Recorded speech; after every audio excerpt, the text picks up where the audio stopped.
आदाब। Straight line में आप सभी लोगों का बहुत बहुत स्वागत।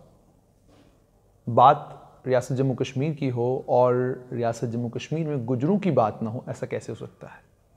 गुजर रियासत जम्मू कश्मीर का एक अहम हिस्सा है, लेकिन उनके मसाइल, उनकी परेशानियां, उनकी दिक्कतें आज भी इतनी ज़्यादा हैं कि आप सुनकर हैरान हो जाएंगे।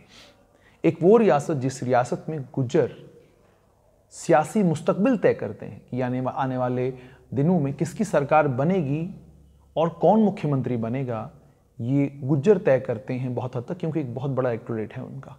लेकिन अभी तक इस रियासत में फॉरेस्ट राइट्स एक्ट, यानी वो इख्तियार कि आप जंगलों को इस्तेमाल कर सकते हैं क्योंकि आप जंगलों के ही बाशिंदा हैं, अभी तक उनको नहीं मिला। और भी कई मसाइल हैं। इन तमाम बातों पर बात करने के लिए और आप तक गुजरों की और परेशानियां क्या कुछ हैं पहुंचाने के लिए मेरे साथ आज हैं गुजर देश चैरिटेबल ट्रस्ट के चेयरमैन हमीद चौधरी साहब। चौधरी साहब, बहुत बहुत स्वागत है आपका। थैंक यू, शुक्रिया। चौधरी साहब, सबसे पहले फॉरेस्ट राइट्स एक्ट अभी तक रियासत जम्मू कश्मीर में नहीं आया। आपके इतने कदावर लीडर हैं, रहनुमा हैं, रहबर हैं, मामला क्या है? शुक्रिया जुनैद साहब, आपने बड़ा वाजिब और सही सवाल पूछा है। फास्ट एक्ट बहुत पहले आ जाना चाहिए था जम्मू कश्मीर रियासत में, अभी तक नहीं आया। जो इसकी जदोजहद तो हर एक बंदे ने अपनी बरादरी से, जो हमारे कद्दार लीडर हैं, कोशिश करनी चाहिए थी। कुछ कोशिशें हुई भी, उस सतह तक कोशिशें नहीं की गई जिस सतह तक ये होनी चाहिए थी।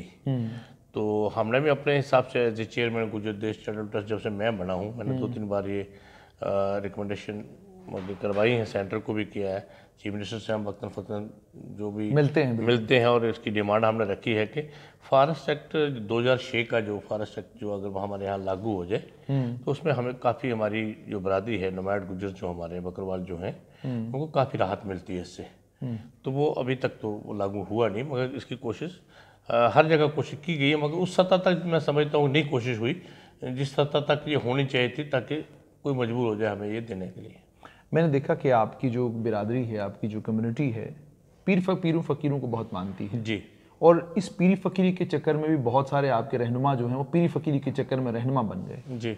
लेकिन उस आम बेचारे गरीब गुजर का अभी भी भला नहीं हो पाया उस तरीके से जिस तरीके से होना चाहिए था। हालांकि गुजर देश चैरिटेबल ट्रस्ट की बात करूं मैं, जो कोशिशें आप लोगों ने करी या जो कोशिशें कुछ और इंडिविजुअल लेवल पर लोगों ने करी, उससे केएस ऑफिसर हैं, आईएएस ऑफिसर हैं, आईपीएस में भी आज गुजर नौजवान हैं। लेकिन ये पीरी फ़कीरी के चक्कर में जिन लोगों ने रहनुमा और रहबर जिनको बनाया गया, उन्होंने अपनी कम्युनिटी में जिस तरीके से कंट्रीब्यूट करना चाहिए था नहीं किया। उसकी क्या वजूहात हैं?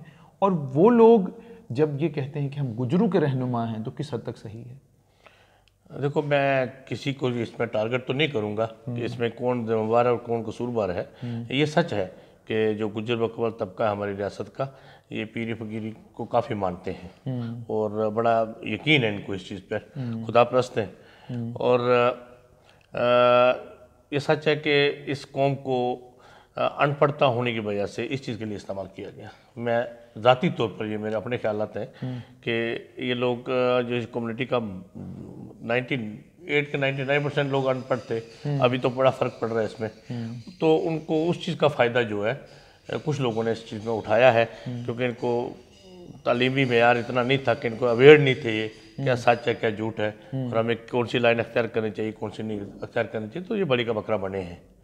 कहीं तो कहीं इस्तेमाल हुए हैं, इस चीज़ के लिए भी मैं मानता हूँ कहीं इस्तेमाल हुए हैं, मगर उन लोगों ने वापसी पाए जो ऐसी कौम जो बेलौस होके किसी की खिदमत करती है, बेलौस होके इतना कुछ अपना दाव पे लगा देती हैं, मगर उन लोगों को भी कभी वापस कुछ देने का फ़र्ज बनता था, वो इस शक्ल में कि उनको फॉरेस्ट एक्ट दिया जाता, उनकी रखवाली की जाती, उनको बेहतर रहने का सहूलत दी जाती, कोशिश करनी चाहिए थी, जो कोशिश नहीं हुई आज तक। नहीं हुई। हमीद साहब, मैंने अक्सर देखा ये कि जेडीए हो, जम्मू म्यूनसिपल कॉरपोरेशन हो या कोई भी दूसरा इदारा हो, जब उनको बिल्डोज़र लगाना है, जब उनको जेसीबी लगानी है, तो वो उन गरीब गुजरों के घर पे फ़ौरन लग जाती है जिनका माई बाप कोई नहीं। और अक्सर और बेशतर मैंने उसके बाद ये देखा कि आप तो सरकार में रहे हुए हैं, आपकी पीपल्स डेमोक्रेटिक पार्टी के साथ आपकी वाबस्तगी थी और आप जानते हैं इतने सालों से आप जम्मू में, और आप जानते हैं सरकार किस तरीके से चलती है। ये मुमकिन नहीं कि कहीं पे जेसीबी जेडीए का जा रहा हो और जो गुजरों में से कोई कैबिनेट मिनिस्टर था, कोई MOS था, उनको मालूम नहीं था। अक्सर ये होता है कि मकान गिर जाते हैं, आग लग जाती है, सब कुछ जब ख़त्म हो जाता है उसके बाद ये सारे लीडर जो हैं एकदम खड़े हो जाते हैं और चीखना चिल्लाना शुरू करते हैं, लेकिन न वो मकान दोबारा बनता है, ना वो प्रॉपर्टी दोबारा बेचारे इस गुजर की बनती है, और ना ही कोई ऐसा ज़ाब्ता है जिस ज़ाब्ते के ज़रिए सरकार उस गरीब गुजर की फाइनेंशियली किसी किस्म की कोई मदद कर सके। फिर ये गुजर तंजीमें मदद करती हूँ मैं नहीं कह सकता, लेकिन सरकार के पास कोई ज़ाब्ता नहीं है। तो आपसे ये समझना चाहूँगा कि ये JDA का बिल्डोज़र, ये GMC का बिल्डोज़र इन घरों पर तो फ़ौरन चलना शुरू हो जाता है। इतने रहनुमाओं के बावजूद अगर इस कम्युनिटी की ये सूरत हाल है तो कैसे देखते हैं आप इसको? जुनैद साहब, ये बड़ा अहम क्वेश्चन है मेरी बिरादरी के लिए। इस पर मैं आपको ये कहूँगा कि ये सच है कि बुलडोज़र पहले तो दिन को चला करते थे, हमने सुने। आजकल जो बुलडोज़र है वो रात को चलते हैं, जब हमारी पूरी बिरादरी, हमारी कौम रात को आराम कर रही होती है या सुबह फजर की नमाज का वक्त होता है, तो ये लोग बुलडोज़र लेके और फोर्स लेके वहाँ पहुँच जाते हैं और उनको तबाह बर्बाद कर देते हैं। रिसेंटली आपने बहुत से केसेस ऐसे देखे होंगे। मैं आपको एक केस का याद दिलाऊंगा। यहाँ सरोर में, विजयपुर हल्के के अंदर आता है सरोर एक अड्डा, वहाँ पर एक ऐसा हादसा हुआ था जब, तो वहाँ पर एक नौजवान याकूब नाम का एक लड़का, मगर वो मारा भी गया था इसी आड़ में आके, उसको पुलिस की फायरिंग से वो मर गया था। तो जिन्होंने उसको मारा 100 से ज़्यादा गवाही थी, मगर उसका जो मारने वाला का आज तक कुछ नहीं हुआ। अभी तक उसके खिलाफ कोई कार्रवाई नहीं, नथिंग। उल्टा प्रमोशन हुई और उल्टा अच्छे से था उसको, हालांकि पीछे लगाया गया। मैं अपने सामाइन के लिए बता दूं कि अब्दुल गनी कोहली भारतीय जनता पार्टी की तरफ से मिनिस्टर थे, जुल्फिकार चौधरी बिल्कुल थे, बहुत मिनिस्टर थे, MLA 8 MLA थे हमारी कम्युनिटी के। मैं ये कह रहा हूँ, उसके बाद बेली चराना, उसके बाद ये रगूड़ा सिदला, उसके बाद वो कानाचक, हर जगह जहाँ भी बुलडोजर चले ये इन्हीं कम्युनिटी पे, इसी कम्युनिटी पे चले। मैं ये समझता हूँ कि ये सॉफ्ट टारगेट इसलिए थे कि इनको इनकी वजह से कुछ लोगों को फ़ायदा होता होगा, इसलिए सिलेक्टिव टारगेट जो है इस कम्युनिटी को किया गया। क्या ये सियासी फ़ायदा है या माली फ़ायदा है? सियासी फ़ायदा जी। एक दूसरा, हमारी अपनी भी कमज़ोरी है। मैं ये नहीं कहूँगा कि मैं किसी पे इल्ज़ाम तराशी करूँगा, हमारा अपना घर भी ठीक नहीं है, क्योंकि हमने इनको रहने के लिए या इनको तौर तरीके जो होने चाहिए थे हमारे पास, पिछले जो चले गया आज 20 साल 30 साल 40 साल जिन्होंने हुकूमतें की, जिन्होंने इनको वोट पॉलिटिक्स की तरह इस्तेमाल किया, उसमें उनकी गलतियाँ मैं कसूरवार ठहराता हूँ जी। क्योंकि गुजर बकवाल तकरीबन इस टाइम जो आबादी है 26-27 लाख जो है, हम मानते हैं कि हम जम्मू कश्मीर रियासत में हैं, और सबसे बड़ा तबका हमारा जो है वो एक पर्टिकुलर पार्टी को शुरू से ही उसके साथ देता है। मगर मैं मानता हूँ उन लोगों ने, उस पार्टी ने इतना जितना इनका कुछ करना चाहिए था, शुरू से डिमांड रही है हमारी कि ये जो छोटे छोटे मसले आज आप देखते हैं बुलडोजर चलना, ये कभी नहीं चलते अगर इसका मसला परमानेंट हल किया होता। हमेशा से हमारी, मैं जब पढ़ता था ना तब हम देखते थे कोई डेपुटेशन मिलता तो 8-10 डिमांड्स लिखी जाती थी गुजरों की, जो भी वफद जाता था कहीं। हम पढ़ लिख के आए, 2 बार मैंने भी इलेक्शन लड़ी कांग्रेस से, नगरोटा से, उसके बाद मैं PDP में आया, बट के मुद्दे वही अभी भी है, मसले वही हैं, मसले वो जो मेमोरेंडम जब बनता है ना, हमने भी जब पीछे एक मेमोरेंडम बनाया, मैंने राजनाथ जी को देना था, तो वो पूरे मसले में याद आ गया स्टूडेंट लाइफ कि उस टाइम भी यही थे, आज भी वही है। 92 में 91-92 में हमें शेड्यूल ट्राइब करार दिया गया। बिल्कुल ठीक है, बहुत अच्छी बात है, बिल्कुल बड़ी कुर्बानी दी उसका। हाँ, उसका बड़ा फायदा हमारे स्टूडेंट्स को हो रहा है, मगर लंगड़ा दिया गया। पूरे हिंदुस्तान में आप देख रहे हैं ST को हर चीज की रिजर्वेशन पे हक है, पॉलिटिकल रिजर्वेशन, खासकर सियासी रिजर्वेशन है, सिर्फ जम्मू कश्मीर में नहीं है, ना पार्लियामेंट में, ना असेंबली में, ना अपर हाउस में, बिल्कुल नहीं है। जबकि SC को है, उनकी 7 सीटें रिजर्व है, हमारी तकरीबन 15-16 सीटें रिजर्व होती हैं आबादी के तनासुब के हिसाब से जम्मू कश्मीर में। ये कसूर हमारे सियासतदानों का है, हमारी जम्मू कश्मीर रियासत के लोगों का है, क्योंकि जब 15-16 सीटें हमारी, आपकी मजबूरी हो सकती है, लेकिन मैं आपके अपने सामाइन के लिए बताऊं कि नेशनल कॉन्फ्रेंस ने अक्सर और बेशतर ये कहा है कि वो जिस समय वोट लेना होता है उस समय नेशनल कॉन्फ्रेंस को अपनी तारीख याद आती है, उस समय बेगम अब्दुल्ला याद आती हैं, उनका ख़ानदान याद आता है, नीडो फैमिली और तमाम लोग याद आते हैं। लेकिन हुकूमत में लंबे चौड़े अरसे में रहने के बावजूद और बड़े बड़े मजहबी भी और सियासी रहनुमा भी जो गुजर कम्युनिटी के हैं, दोनों ने कभी भी मतलब मैं तारीख में कहीं नहीं देख पाता कि वो जो आपने कहा कि जो 92 में मेमोरेंडम था, 26 साल बाद भी मेमोरेंडम वही है जी। तो फिर ये कम्युनिटी इनको वोट क्यों देती? उसकी बड़ी वजह यह है कि हमने पहले स्टार्ट में मैंने कहा कि इसकी जो अनपढ़ता की वजह से ना हमारी कम्युनिटी में पिछले जो खाना बदोश लोग हैं ना, उनमें ज़्यादा तालीमी मेयार कम है। अब इंशाल्लाह बेहतर हुआ है पहले से। तो इनको एक सियासी, मैं कहूँगा सियासत की वजह से इस कम्युनिटी को मार है, मैं और किसी वजह से नहीं कहता। तो क्या मैं ये मानूं कि डिलिबरेटली भी लोग इनको पढ़ने लिखने नहीं देते क्योंकि पढ़ लिख गए तो समझदार हो जाएंगे? कुछ कॉन्स्टिट्यूशन फिक्स्ड है हमारी रियासत में। मैं उनका नाम लेना नहीं चाहूँगा यहाँ को, 2-4 साथी हमारी कम्युनिटी के ऐसे हैं, वो हमेशा जीतते भी हैं, कुछ कभी हार जाते कभी जीत जाते। तो मैं उनको हमेशा पूछता रहता हूँ आपकी कॉन्स्टिट्यूंसी में कितनी आबादी है, कितनी। मैं कहा अच्छा मुझे ये बताओ कि वहाँ पर कितने हमारे गुजर बच्चियाँ बच्चे जो हैं वो कितने ग्रेजुएट हैं, पोस्ट ग्रेजुएट हैं, डॉक्टर हैं, इंजीनियर हैं। तो उस सवाल पर वो नाराज़ होते हैं, उस सवाल पे नाराज होते हैं। क्योंकि अगर वो पढ़ लिख जाएंगे तो उनमें से भी तो कोई बच्चा तैयार हो जाएगा ना इलेक्शन लड़ने के लिए अगली बार। बिल्कुल, इसलिए मैं कहाँ उनको पढ़ने दूंगा। मैं तो कहूँगा मैं ही रहूँ। ये सबसे बड़ी वजह है, जब हम अपनी जातियत पर उतर जाते हैं कि मैं ही बना रहूँ। तो मुझे लगता है कि हाँ एक दौर था, आपने जैसे कहा कि नेशनल कॉन्फ्रेंस के साथ इस बरादरी बिल्कुल का काफी लंबी बिल्कुल सच है, आज भी है। आज भी ज्यादा परसेंटेज जो है हमारी बरादरी का उसी की तरफ झुकाव रहता है। मैंने खुद इस चीज का शिकार हुआ हूँ मैं जाती तौर पर। मैं किसी की मिसाल नहीं कहूँ, 2002 में मैंने इलेक्शन कंटेस्ट की कांग्रेस के मैंडेट पे, और ये मैं फख्र भी करता हूँ इस बात का कि मैं पहला मुस्लिम गुजर हूँ कि जिसने किसी नेशनल पार्टी का फर्स्ट टाइम जम्मू से कांग्रेस के मैंडेट पे इलेक्शन लड़ी। अच्छा, उससे पहले कभी किसी गुजर को मैंडेट नहीं मिला था। जम्मू की बात कर रहा हूँ मैं, पर्टिकुलर जम्मू डिस्ट्रिक्ट में। तो मैंने 9000 वोट लिए उस टाइम, वो 400-500 वोट से मैं इलेक्शन हार गया। तो वो मैं वही मार खा गया जो जी नेशनल कॉन्फ्रेंस वो रिश्तेदारी, तो वो सारे ऐसी तकरीरें की गई तो गुजरों ने गुजर को हरा दिया। चलिए मैं थोड़ा सा इसमें आगे आना चाहूँगा। हमीद साहब, आपकी बिरादरी के ऊपर एक इल्ज़ाम लगता है कि आप लोग जबरन ज़मीनों पर कब्जा करते हैं, काबिज होने के बाद आप उन पर उनके प्लॉट बनाते हैं, प्लॉट बनाने के बाद आप उनको जो है अपने मनमाने दाम पे बेच देते हैं। लैंड ज़मीन जो है फॉरेस्ट की होती है, ज़मीन स्टेट लैंड है, आप लोग जबरन कब्जे करते हैं, क्या कहेंगे? ये बिल्कुल सरासर ये गलत इल्ज़ाम है हम पर। अगर कोई इतने बड़े माशरे में कोई 1-2 केस किसी जगह होता तो उस पर पूरी कौम को बदनाम नहीं किया जा सकता। हाँ, जो ऐसा करेंगे वो तो कानून की जद में उनको सजा मिलनी चाहिए। ऐसा जो करेंगे वो हर कम्युनिटी में है, पर्टिकुलर हमारी कम्युनिटी में नहीं। मगर इसमें ज़बरदस्ती कब्जा तो कहीं नहीं किया, जहाँ भी ये लोग आजकल बुलडोजर चला रहे हैं।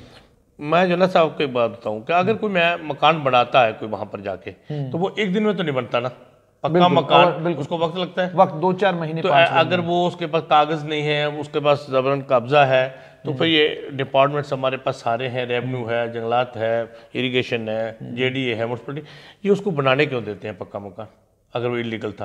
और फिर जब वो बन जाता है तो फिर बहुत से मकान बन जाते, एक भी नहीं सैकड़ों के हिसाब से मकान बनते हैं, उसके बाद ये उसको गिराने आ जाते हैं। तो मुझे बताइए कि पहले ये कहाँ होते हैं? जब ये बन जाते हैं उस टाइम क्यों, उसी टाइम रोकना चाहिए?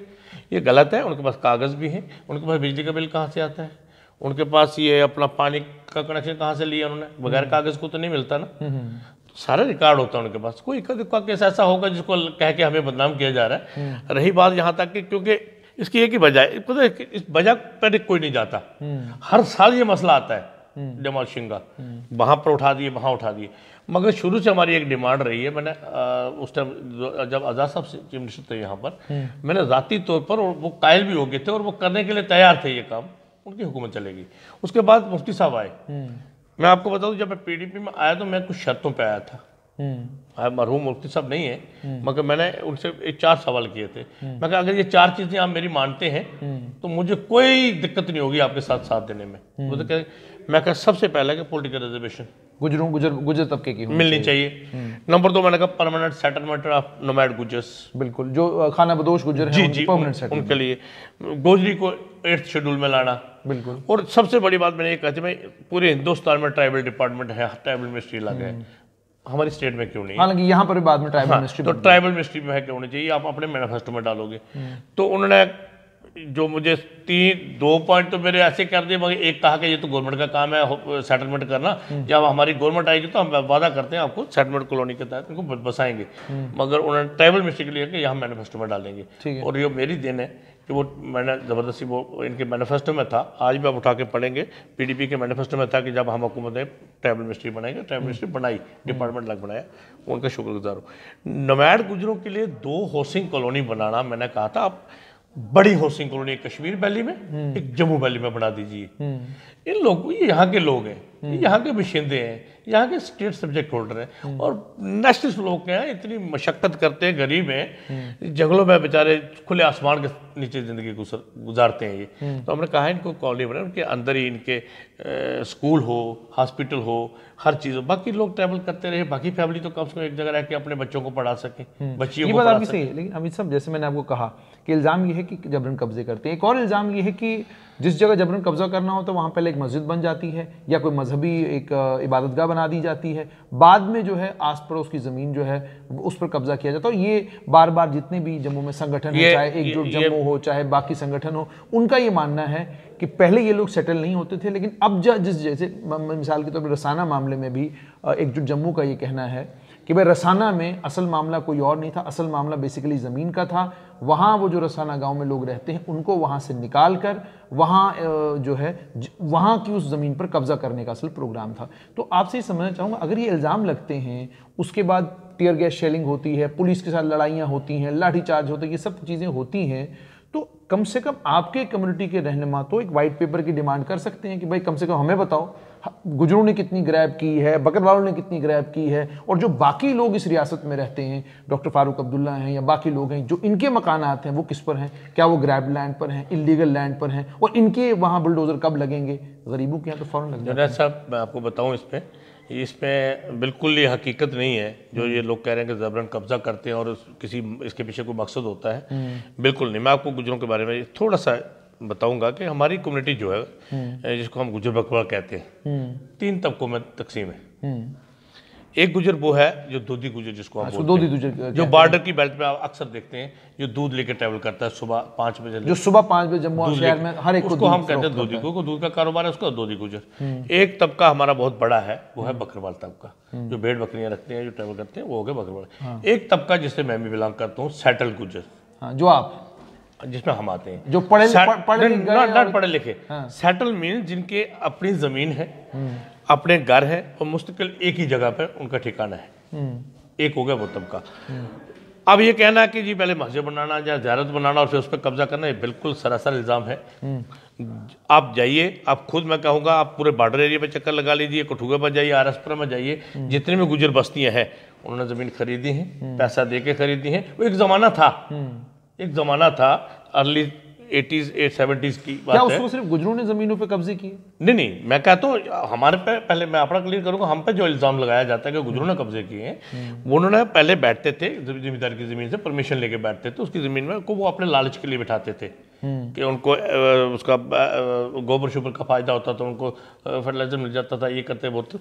अब नहीं है वैसा, अब गुजरों ने ज़मीनें खरीदी हैं और अपने मकान बनाए हैं, बाकायदा उनके रजिस्ट्री हैं, इंतकाल हैं, कोई कब्जे वाली ज़मीन कहीं नहीं गुजरे। कोई एक भी साबित कर दे कि जहाँ पर ज़बरन कोई ज़ियारत या मस्जिद, पहली बात है कि मस्जिद, क्या आप समझते हैं कि मस्जिद किसी गैर जगह में मस्जिद जो बनाओगे उसमें नमाज हो सकती है?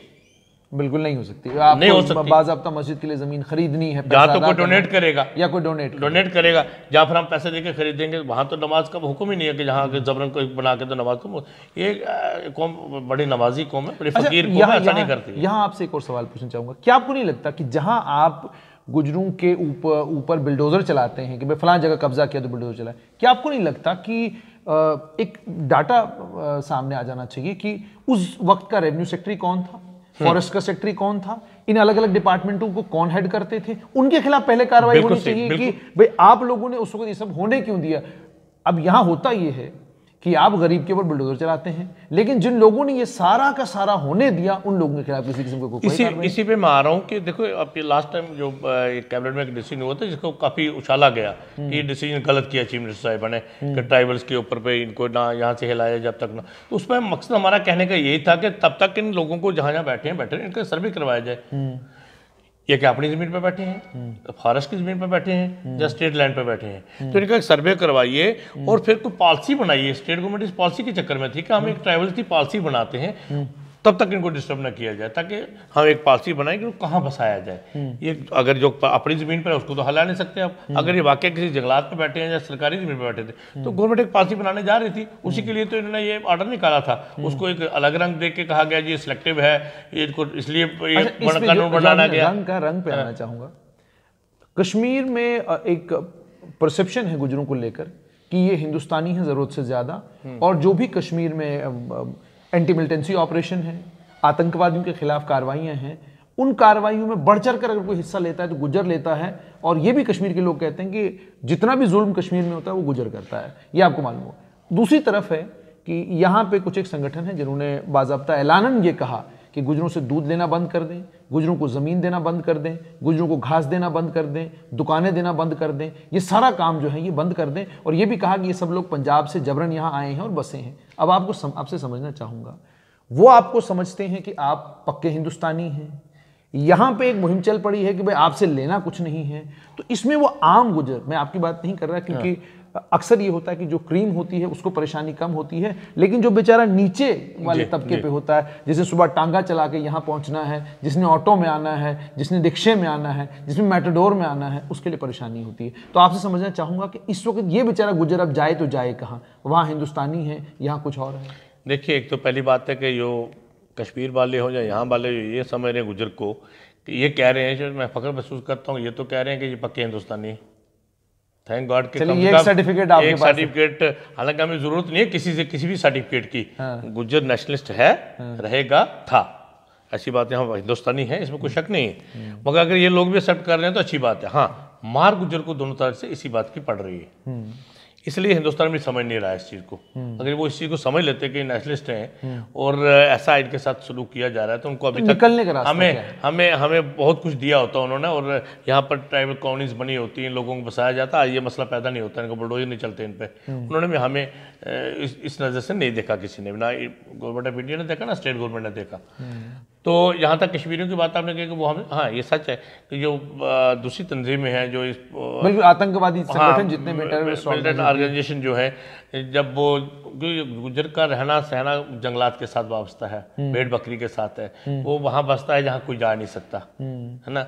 तो ये लोग भी वहीं ट्रैवल करते हैं। तो जब ये जाते हैं वहाँ खाना वाना लेने उनके, तो वो घुस जाते हैं उनके घरों में, तो ये बेड़ू जबा करो, खाना दे दो, तो वो बेचारे मजबूर हैं, वो उनको खाना खिलाते हैं। जो ही वो खाना खा के वो चले जाते हैं तो पीछे से इंडियन फोर्सेस, जब कोई पुलिस वाले आ जाएंगे कि आपके यहाँ ये ठहरे थे, आपने ठहराया था, खाना दिया था इनको, तो वो उस तरफ से भी गुजर जो है वो मार खा रहा है। मगर ये कि शुक्र अल्लाह का कि कम से कम फिर भी नेशनलिस्ट हैं, ऐसी बात नहीं है। रही बात यहाँ तक कि ये अगर इनकी ये नवैड गुजर की कॉलोनी बन जाती ना उस टाइम भी नहीं, लेकिन ये जो मैंने आपको कहा कि ये जो इस वक्त मसला यहाँ बना हुआ है कि दूध लेना बंद कर, ये पर्टिकुलर आपने क्वेश्चन पूछा कि किसी एक तंजीम में किसी बंदे ने कहा है, मैंने भी सुना वो, उसने मैं उसको ये चैलेंज करता हूँ कि उनको ये पता चल जाएगा, अगर जो वो कह रहे हैं कि इनको ज़मीनें मत दो, इनसे दूध मत लो, अगर ये गुजर ना हो ना तो इनके बच्चे सुबह स्कूल भी ना जाए, ना ये चाय पिए।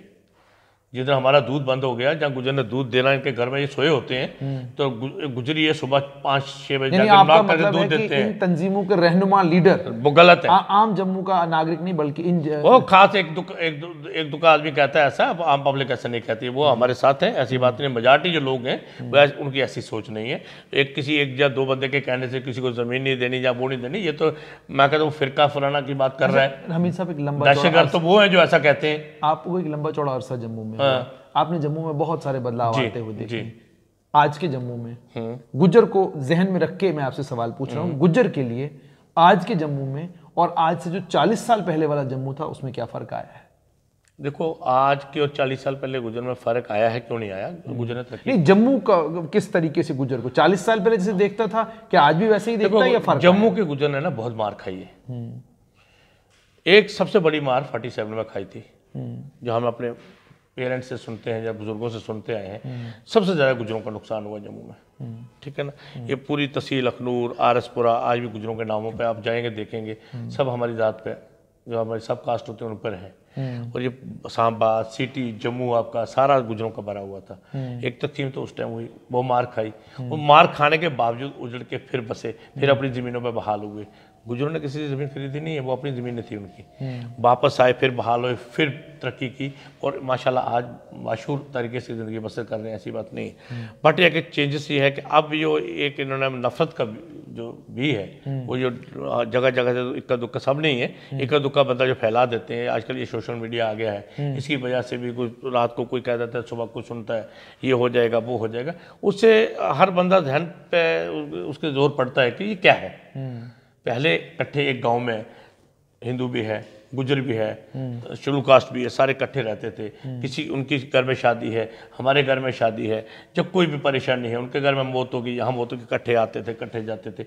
उस चीज़ में फ़र्क आया है, मगर मेजॉरिटी में नहीं।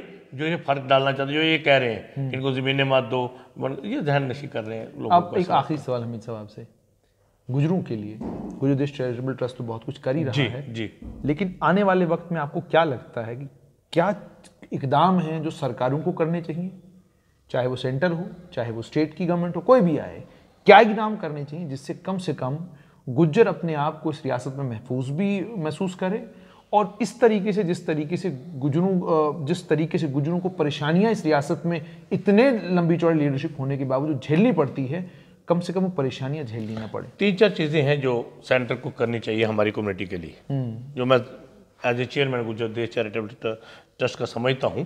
सबसे पहले तो हमें पॉलिटिकल रिजर्वेशन को देनी चाहिए फौरन। चलिए एक दूसरा, हमारा तालीमी मेयार बेहतर करने के लिए हमें ट्राइबल यूनिवर्सिटीज़ और ट्राइबल स्कूल्स हमारे बेहतर होने चाहिए ताकि ट्राइबल्स लोग अपनी बच्चियों को पढ़ाए। देखिए, जब तक तालीम नहीं आएगी ना, मैं नहीं समझता कोई डेवलपमेंट होती है। और तो हमारी ट्राइबल की बच्चियां अगर पढ़ेंगी ना, जब तक वो तालीम आएगी, एक बच्ची पढ़ना बहुत सवाब की बात है, वो पूरा खानदान बदल देती है। तो मैं बेहतर समझता हूँ असली डेवलपमेंट वो है कि अगर हमारी बच्चियाँ पढ़ जाएँ, और ये ट्राइबल बच्चियाँ खासकर, इनमें तालीमी मेयार बेहतर लाया जाए। हमारे ट्रस्ट बनाने का मकसद भी वही है, हम उस पर बहुत काम कर रहे हैं। हमारे पास 100 बच्ची का हॉस्टल था, इस बार मैं जब से आया हमने डबल कर दिया, उसका एक कॉम्प्लेक्स बना के 200 बच्ची का कर दिया, और सिर्फ बच्चियों का हॉस्टल हमारे पास। सबसे बड़ा काम हमारी ट्राइबल बच्चियों को तालीम देना। जिस दिन वो पढ़ लिख जाएंगी तो इंशाल्लाह जहाँ भी वो जाएंगे। और इसके अलावा सियासी तौर पर मैं पॉलिटिकल रिजर्वेशन की बात की आपसे, अगर ये हो जाए तो हमारे अच्छे खासे नुमाइंदे हर जगह होंगे, तो अपनी कम्युनिटी की बात करेंगे। इस वक्त की सियासी रहनुमा है उनके लिए, उनको मैं दावत दूंगा चुप करके वो इकट्ठे हो जाए और अपने ही अगर ट्राइबल की कोई वो सोच के जगह जगह उधर उधर भागने से बेहतर इकट्ठे होकर एक ही जगह आ जाए, एक ही धंधे में। अगर डेट रिजर्वेशन देते हैं तो खुद ही सारे अमले बन के अपनी कौम की बात करें। नंबर 2, जो सबसे बड़ी बात है कि सेंटर को खासकर मैं ये गुजारिश करना चाहता हूँ आपके ज़रिए कि कम से कम हम पर ध्यान दिया जाए। हमने बहुत डिमांड्स की, बहुत बार मैंने भी कहा कि आप हमारी बेरोजगारी दूर करने के लिए, हमारे बच्चे ना ज़्यादा पढ़े लिखे नहीं है पहले, अब पढ़ रहे हैं, तो एक स्पेशल मैंने कहा था रिक्रूटमेंट ड्राइव हमारे लिए होनी चाहिए ट्राइबल्स गुजर्स के लिए। हमने बहुत देर से एक गुजर रेजिमेंट की डिमांड की थी सेंटर से, गुजर रेजिमेंट बनाई जाए, और मैंने ये भी कहा था, दावा किया था, मैं क्या अगर सेंट्रल गवर्नमेंट एक गुजर रेजिमेंट, डोगरा रेजिमेंट है, पंजाब रेजिमेंट है, सिख रेजिमेंट है, मराठा रेजिमेंट है, तो वाई नॉट गुजर रेजिमेंट। अगर एक गुजर रेजिमेंट बनाए और जम्मू कश्मीर के ट्राइबल लोगों को उसमें भर्ती करके, और उन्हीं को ही नहीं, गुजर रेजिमेंट की मैं बात करूँ, गुजर रेजिमेंट बना के और उन गुजर रेजिमेंट को, उन गुजर लड़कों को ही हमारे को भर्ती करके उनको रोजगार भी मिलेगा और उन्हीं को यहाँ तैनात करे जम्मू कश्मीर की हिफाजत के लिए। आप देखो पिछले 25-30 साल का अरसा, और गुजर को आप लगा दीजिए हिफाजत करने सब जगह, पूरे JNK को बाकायदा आराम की नींद सोएंगे आप, कुछ नहीं करने देगा गुजर। क्या बात है। तो ये थे हमीद चौधरी साहब, जिनका साफ तौर पे कहना है कि गुजरों के जो हकूक हैं उनका ख्याल रखा जाए, ट्राइबल यूनिवर्सिटी की डिमांड भी करिए, और साथ में ये कहा कि गुजर रेजिमेंट खड़ी करें, फिर देखें कि रियासत के लोग अपने आप को महफूज महसूस करेंगे या नहीं। दीजिए सैयद जुनैद हाशमी को इस खास मुलाकात से इजाज़त। आदाब।